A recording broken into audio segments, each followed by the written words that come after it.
I didn't plan to fall asleep on a stranger's shoulder.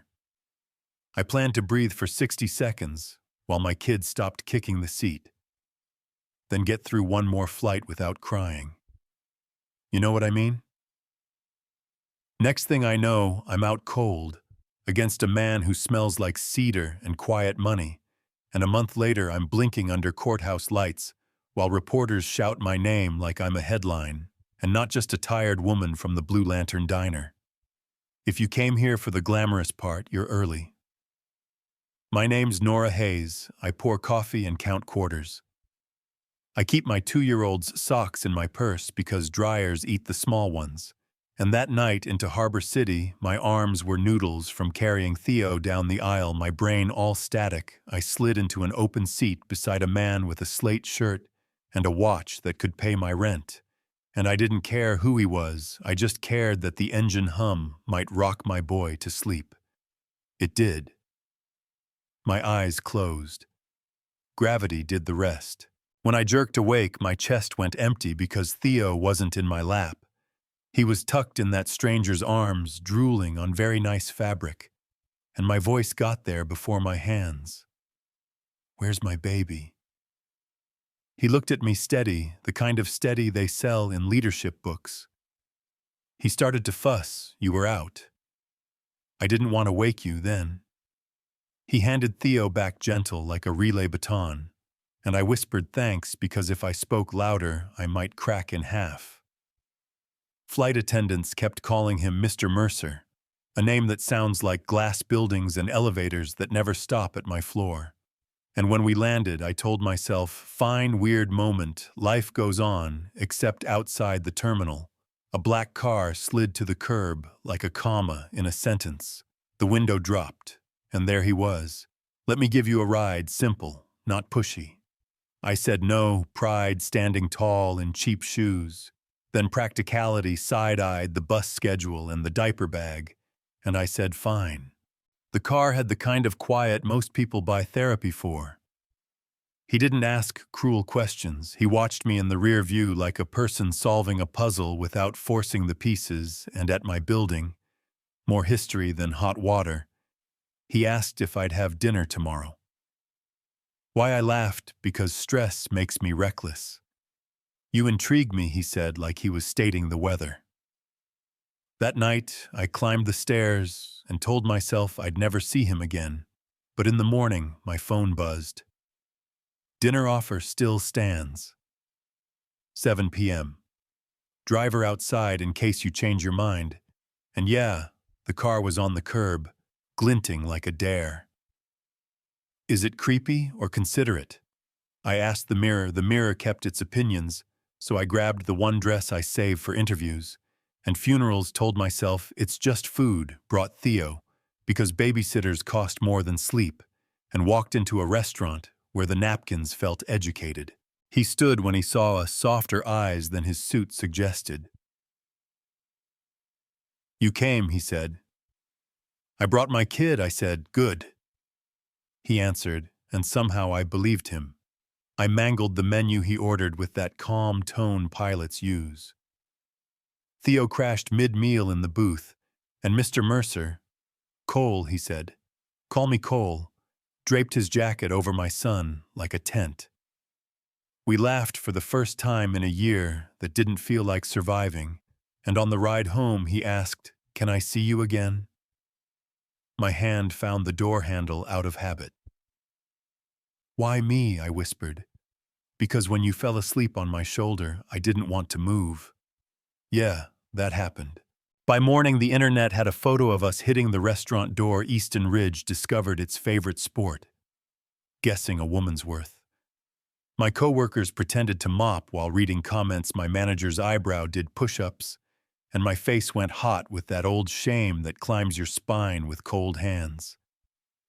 Cole showed up at my door with the expression of a man who knows a storm and still brings a coat. "I'm sorry," he said. "I should have thought it through." "They're saying things about me," I snapped. "They're saying things about us," he corrected. "Let me help you hold it. Come with me, let them see. You're not a rumor." That's when the letter came from Evan. The ex with good hair and bad timing filed for full custody like the past 2 years didn't happen.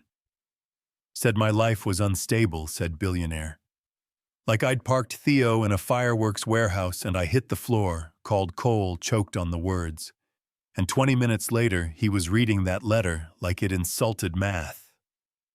You're not fighting alone, not now, not again. Court isn't TV. It's cold chairs, fluorescent air, a truth bird trying to land in a room with no windows. Evan polished his concern, called me erratic, threw around gold digger like he knew anything about the price of diapers. Cole sat beside me, not behind me. His lawyer took the lies apart, bolt by bolt. And when Cole asked to speak, the room shifted. I've spent time with Nora and her son. He told the judge the boy is safe. Loved, thriving, because his mother works 2 jobs and still makes space for laughter. And even the court reporter paused, like her fingers felt something true. No ruling yet, just cameras and questions and the metallic taste of attention. I pulled back because that's my instinct, canceled. Dinner ignored calls and it was raining the night he said through the door. I didn't ask to fall for you, but I did. I'm not going anywhere, and I opened up because a starved part of me finally believed him. The judge ruled later. Shared custody on paper, primary placement with me, supervised visits for Evan until he remembers how to show up. Not perfect, but a win. Trouble doesn't travel alone, Sloan Vale. Cole's on and off with a publicist. Rolled into my diner in sunglasses that looked unionized. Ordered a coffee she didn't drink, said, with a smile that could cut glass. You're a cute charity case. He gets bored, he always does. And I cleaned a spotless spot, said nothing. Let her words try and fail to stick. Cole Hurd went quiet the way he does before moving mountains, and by morning her tabloid glow faded like a bulb on its last watt. We ran to a lake house at Redwood Cove. Pancakes that looked like continents. Theo learning to skip rocks while celebrating the Plop's porch blanket promises, where he wrapped an arm around me and said, "You don't have to hold your breath anymore." And for a minute I believed him with my whole body, until a neighbor sold a grainy clip of us kissing in my hallway, and the internet did what it does, called me a trap, questioned paternity. Like that's a fun sport. I deleted every app and cried on the kitchen floor. Cole lifted me like I weighed less than what I carried. "We'll take control of the story," he said. Gave one interview to a reporter who still remembers truth. I don't make decisions lightly. I've never loved anyone like I love Nora, and the noise didn't die, but it cooled. Weeks later, he came home early. Candles flickered on the table. Theo held a crayon sign that leaned like baby deer legs, "Say yes." And Cole knelt with a small box that wasn't the point. "I don't want a life without you. Not one day, not 1 hour. Will you marry me?" And I said yes with a relief that tasted like letting go. Then the doubt whispered, "Do I belong without losing myself? Can I walk rooms where people smile with teeth and bite with eyes?